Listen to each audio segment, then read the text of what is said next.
Hey YouTube, it's Florida Deere. We're going to talk about the 1023E today. This is my flagship tractor, as I call it, because I have some others. There's the John Deere 140, 73, there's the 71, and there's a Ford LGT 16D in the garage. This is the one I use for pretty much everything. I use the other ones for little things here and there, but just wanted to go over, as I'm closing in on a year of ownership. It's got around 90 hours, 90.8, something like that. And I've had it since 0.9 hours, but wanted to go over some general features. Obviously the 120R loader is one of the main features. Added some hooks for lifting stuff if I ever need to. I also got the pallet forks from Titan. They've worked pretty good. This is the quick part loader, so it comes on and off pretty easily. Basically these four couplers, and then you push this up on either side, and it basically you can get the loader to back out of it, and then this bar right here comes down and it's like basically the loader stand. So how you'd use this is you would use this is your loader. This is bucket up, or I should say boom up, boom down, and then also you have the float mechanism there, which comes in pretty handy when you're trying to level some areas. And then your that's the bucket up, bucket down, and then quick down if you go all the way over. The other hydraulic control is the 3-point right here. That's to bring it up, that's to bring it down. And then I've added the rear third selective control valve. So that operates, well, in its current condition, it operates the top link of the 3-point, so I can adjust the tilt. This helps trying to get tillers and stump grinders squared away, and the right angle. And then there's the outlets right there that generally stay plugged in, kind of like the loader does often.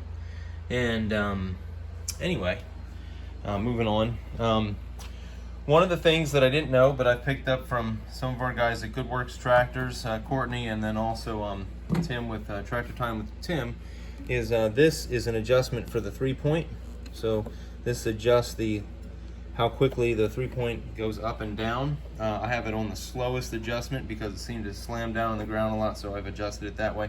If you have a 1025R, that adjustment is here. It's a little more convenient because, you know, it's the sexier tractor, I guess.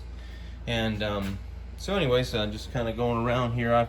It came with that toolbox, but I liked having more toolboxes, so I bought another one. And then since mine is the basic 1023E, it did not come with extra lights, but I went ahead and put on these LED lights, and then pigtailed them right into the existing pigtail right there, which actually would, you know, this part right here that goes up to that was an actual 1025 part that I got from the dealership. Here's your fuel gauge. This is your gear lever, so you can get off the tractor when it's running without putting the brake on, as I often do because I'm in Florida and it's just everything's generally pretty level. Not always, but for the most part, you know, it is. This is your deck height adjustment, so you can, when I have the deck off, I generally put it in the highest setting, so when I drop the 3-point up and down, the hardware for the deck doesn't go up and down and drag in the dirt any more than it has to.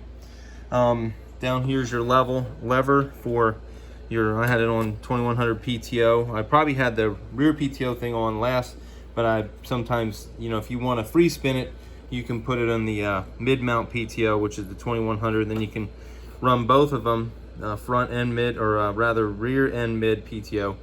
And then this is the only, you know, rear PTO only.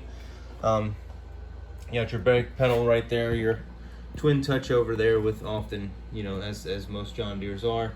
You got your PTO switch right there. Your throttle lever is the orange lever there. And then you have your lights, you know, so you have the blinkers. And then the headlights with that one and the blinkers. And then you turn that off, and they are pretty stinking bright, which I think is pretty cool. But and then a couple other things, just real quick. Let me move around here.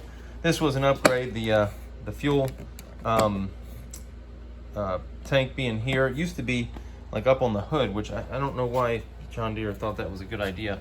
You can adjust your 3-point with these things. This generally loosens it. This tightens it. When I say tightens it, it means it expands it outward, both sides.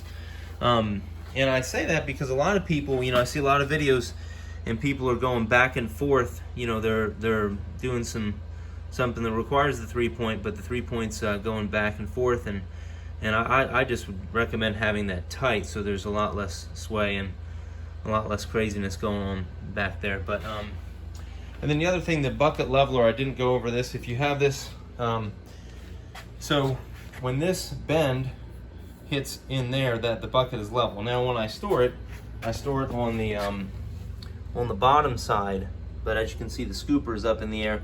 So if that scooper was, or the edge of it was down, you know, this bend would be in the loop. So there's probably a couple other things I had forgotten, but trying to think here. Anything else I can think of about the tractor? It's been a pretty good tractor. I can't complain. It's basically handled just about everything I've asked it to, and you know, I'd recommend it. John Deere has a lot of features like the drive over deck and the quick park loader that make things a lot more convenient.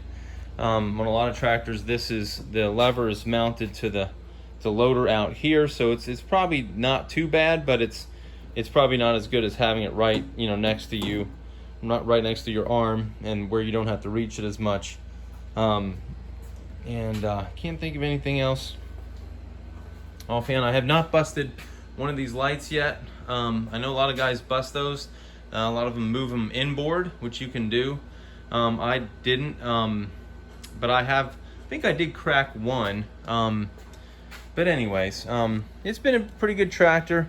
If you like this video, you can subscribe. I have more videos from, you know, past tractors or past things that I've done to try to help people. You know, because when I'm not sure about something, I try to go to YouTube and try to figure out how to do something or what experience other people have had as well. And but this one has been good, and hopefully I'll have other videos that can help you. So you can hit the subscribe button and hit the like button too if you would.